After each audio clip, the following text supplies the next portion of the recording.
Om Sai Shri Sai Jai Jai Sai. Om Shri Sai SATCHARITRA. Chapter 4.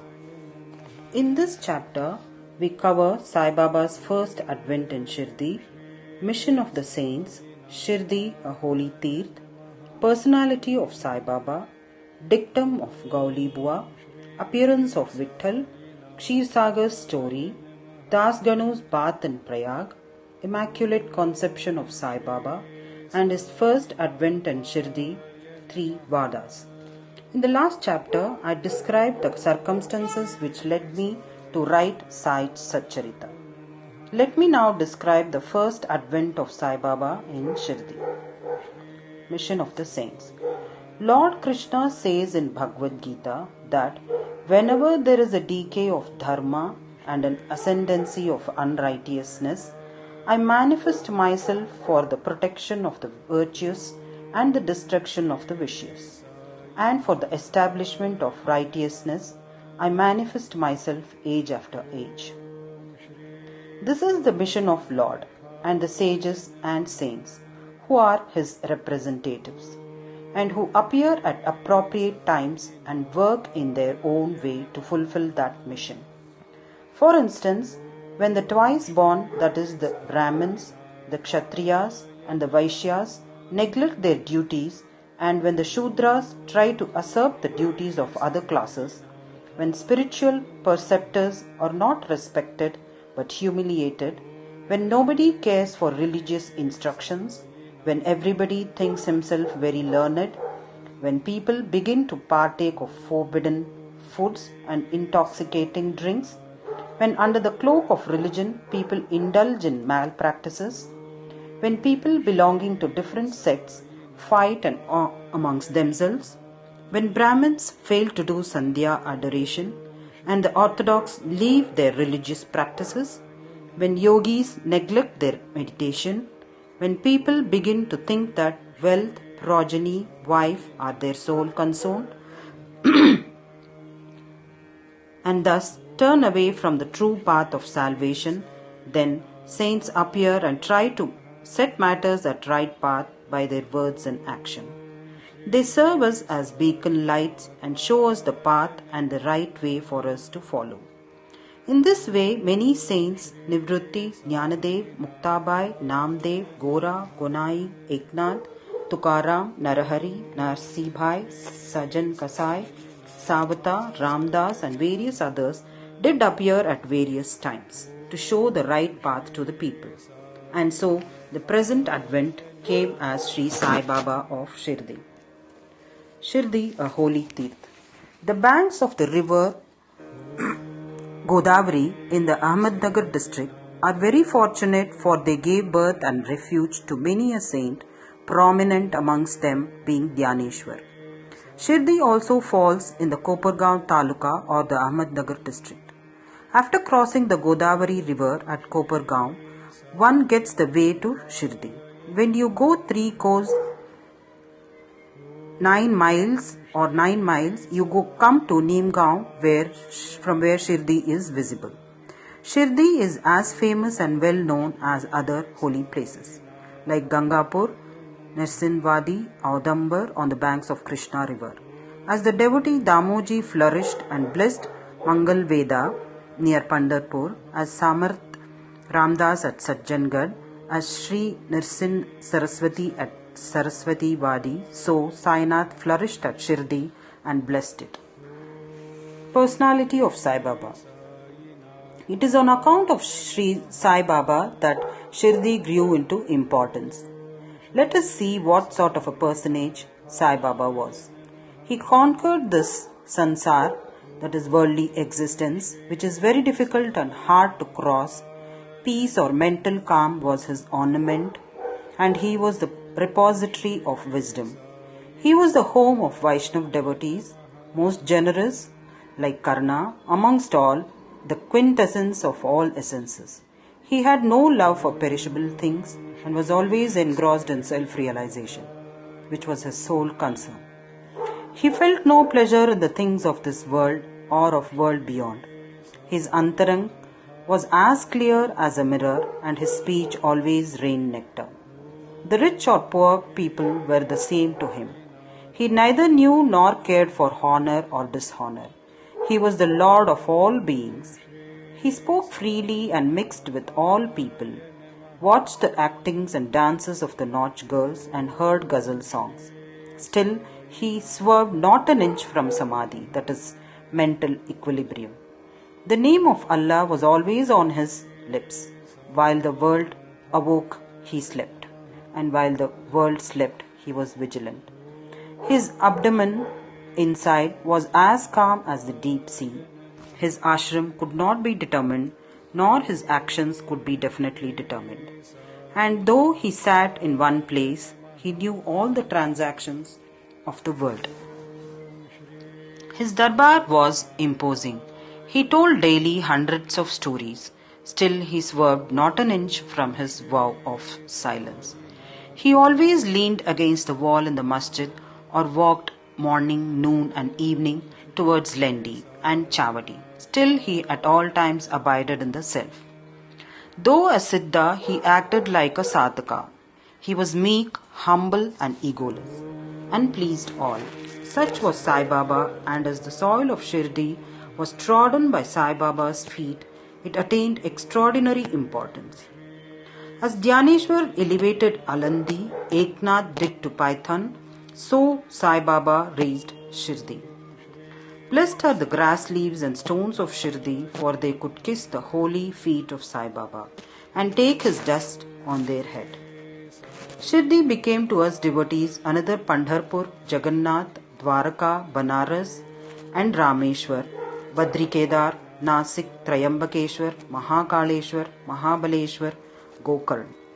Contact of Sai Baba in Shirdi was like our study of Veda and Tantra. It quietened our sansar and rendered self-realization. The darshan of Sri Sai was our yoga sadhana, and talk with him removed our sins. Shampooing his legs was our bath in Triveni Prayag, and drinking the holy water of his feet destroyed our sins. To us, his commands were Vedas, and accepting his Udi, and that is sacred ashes, and prasad was all purifying. He was our Sri Krishna and Sri Ram, who gave us solace, and he was our Parabrahma, that is absolute reality. He was himself beyond the pair of dvandvas, that is opposites, never dejected nor elated. He was always engrossed in his self as existence, knowledge and bliss. Shirdi was his center, but his field of action extended far beyond to Punjab, Calcutta, North India, Gujarat, Dhaka, now in Bangladesh, and Konkan. Thus the fame of Sai Baba spread far and wide, and people from all parts came to take his darshan and be blessed. By mere darshan, minds of people, whether pure or impure, would become quiet at once. They got here the same unparalleled joy that devotees get at Pandharpur by seeing Vittal Rakhumai. This is not an exaggeration. Consider what a devotee says in this respect. Dictum of Gauli Bua. An old devotee by name Gauli Bua, aged about 95 years, was a workari of Pandhari. He stayed 8 months at Pandharpur and 4 months Ashadha to Kartik on the banks of the Ganges. He had an ass with him for carrying his luggage and a disciple as his companion. Every year he made his wari or trip to Pandharpur and came to Shirdi to see Sai Baba, whom he loved most. He used to stare at Baba and say, "This is Pandharinath Vittal incarnate, the merciful Lord of the poor and helpless." This Gauli Bua was an old devotee of Vittoba and had made many trips to Pandhari, and he testified that Sai Baba was real Pandharinath. Vittal himself appeared. Sai Baba was very fond of remembering and singing God's name. He always uttered Allah Malik, God is Lord, and in his presence made others sing God's name continuously, day and night, for all 7 days of the week. This is called Nam Saptah.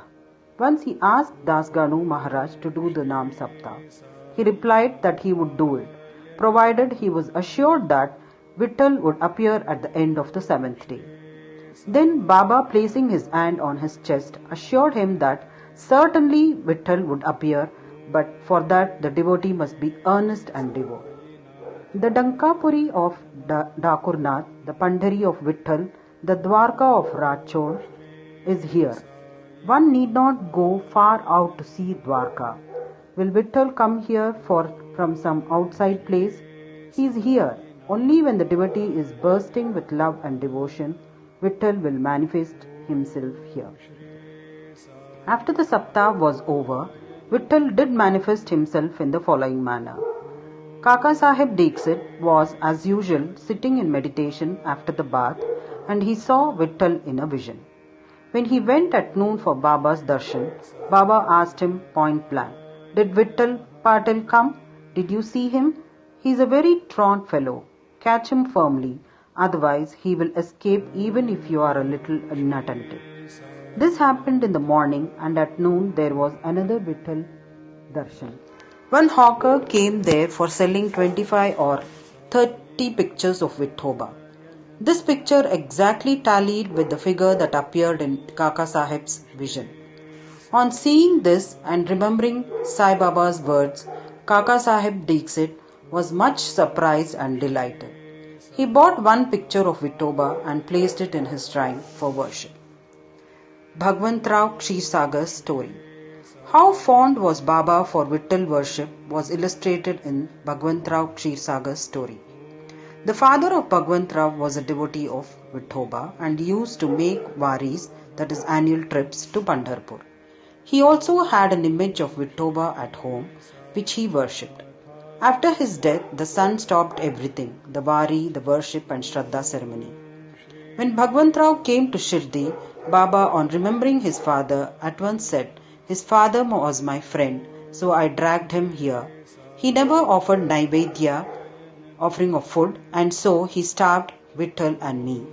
So I brought him here. I shall remonstrate him now and set him to worship." Das Ganu's bath in Prayag. The Hindus think that a bath in the holy Tirth of Prayag, where the Ganga and Yamuna meet, is very meritorious, and thousands of pilgrims go there at periodical times to have the sacred bath there. Once Das Ganu thought that he should go to Prayag for a bath and came to Baba to get his permission for doing so. Baba replied to him, "It is not necessary to go so far. Our Prayag is here, believe me." Then, wonder of wonders, when Das Ganu placed his head on Baba's feet, outflowed streams of Ganga Yamuna water from both the toes of Baba. Seeing this miracle, Das Ganu was overwhelmed with feelings of love and adoration and was full of tears. Inwardly, he felt inspired, and his speech burst into a song in praise of Baba and his Leelas. Immaculate Conception of Sai Baba and his first advent in Shirdi. Nobody knew the parents, birth or birthplace of Sai Baba. Many inquiries were made, many questions were put to Baba and others regarding these items, but no satisfactory answer or information has yet been obtained. Practically, we know nothing about these matters. Namdev and Kabir were not born like ordinary mortals. They were found as infants in mother of pearls.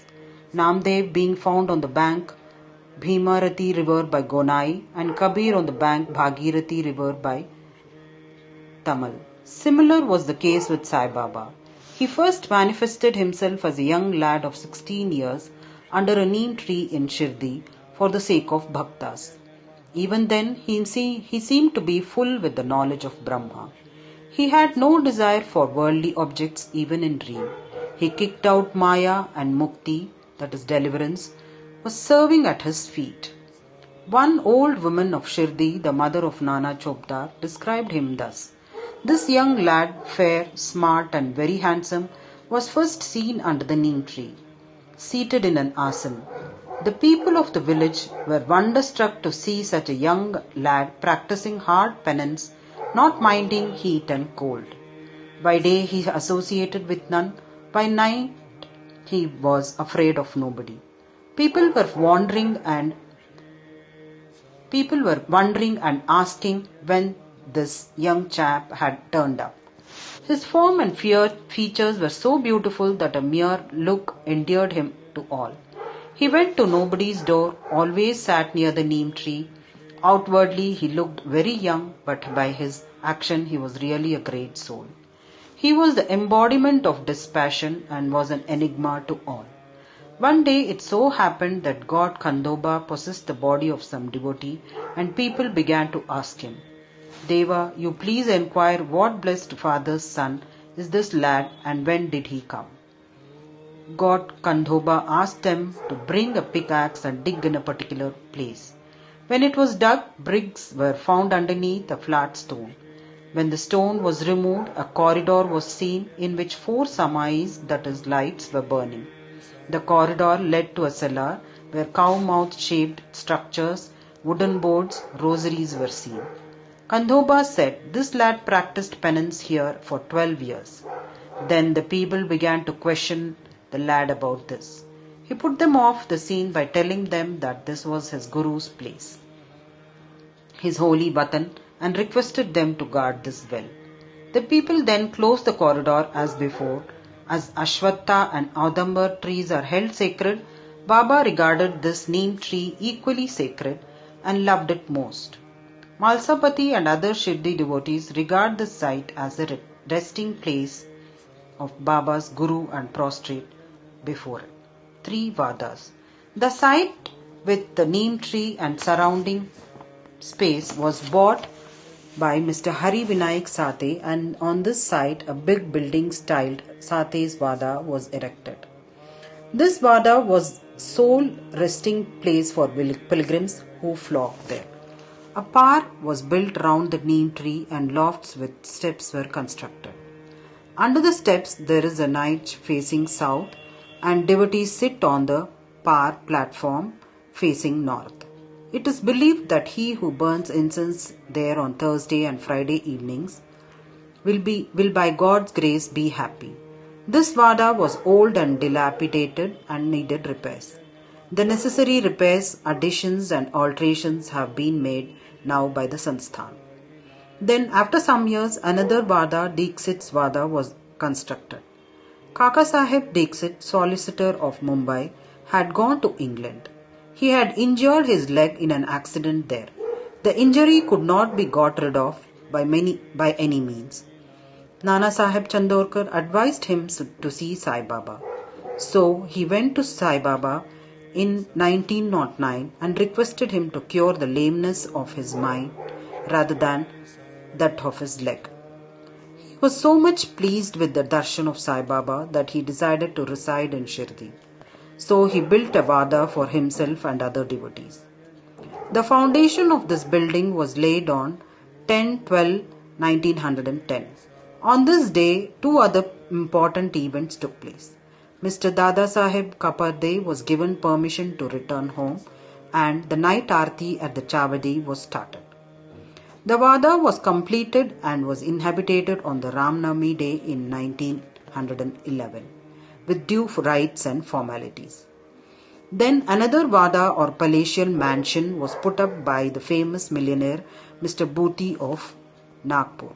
Lots of money was spent on this building, but all the amount was well utilized, as Sai Baba's body is resting in this Vada, which is now called the Samadhi Mandir. The site of this mandir formerly had a garden which was watered and looked after by Baba. 3 Vadas thus came up, where there was none formerly. Of these, Sate's Vada was most useful to all in the early days. The story of the garden, which was attended by Sai Baba with the help of Vaman Tatya, the temporary absence of Sai Baba from Shirdi, and his coming again to Shirdi with the marriage party of Chand Patil, the company of Devi Das, Janaki Das and Gangagir, Baba's wrestling match with Mohidin Tamboli, residing in Masjid, love of Mr. Dengle and other devotees, and other incidents will be described in the next chapter. Bow to Sri Sai, peace be to all. Om Sri Sai Ram.